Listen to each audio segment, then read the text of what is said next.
Tape online படிப்புல தினமும் இந்த மாதிரி கொஸ்டின் போடுவாங்க, கண்டினியூவா பாருங்க. ஓகேங்களா? ரைட். இன்னைக்கான கொஸ்டின் பாத்தீங்கன்னா 2023 கேட்டப்பட்ட கொஸ்டின்ஸ்.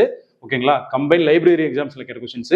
ஸோ என்ன கொஸ்டின் அப்படின்னா, இந்திய அரசியலமைப்பின் எந்த பிரிவு தேசிய அளவில் பட்டியலின மற்றும் பழங்குடியின இன மக்களுக்கு, இதர பிற்படுத்தப்பட்ட பிரிவினர் மற்றும் ஆங்கில இந்தியர்களுக்கு சலுகை வழங்குதுன்னு கேட்கறாங்க. ஸோ இந்த கொஸ்டினுக்கான ஆன்சர் வந்து பாத்தீங்க அப்படின்னா ஆப்ஷன் பி கொடுத்துருக்காங்க. பிரிவு வந்து பாத்தீங்கன்னா 16 அப்படின்னு கொடுத்துருக்காங்க. ஓகேங்களா?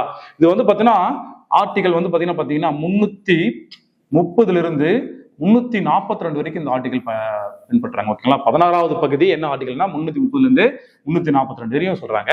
ஸோ இது வந்து பாத்தீங்கன்னா 11th, அதாவது 11வது பகுதி. இது என்னன்னா மத்திய மாநில உறவுகள் அப்படின்னு படிச்சிருக்கீங்க. ஓகேங்களா? மத்திய மாநில உறவுகள் அப்படிங்கறத படிச்சிருப்போம். ஸோ இது வந்து பாத்தீங்க அப்படின்னா ஆர்டிகல் 245 இருந்து 263 வரைக்கும் கொடுத்துருக்காங்க. ஓகேவா? அடுத்து பாத்தீங்க அப்படின்னா 21வது ஆர்டிகல். ஸோ இது வந்து பாத்தீங்கன்னா 21வது பகுதி. இந்த 21வது பகுதி பாத்தீங்கன்னா 369 இருந்து 392 அப்படின்னு சொல்லியிருப்பாங்க. அதாவது தற்காலிக திரும்ப பெறப்பட்ட சில பகுதிகள் அப்படின்னு சொல்லியிருப்பாங்க.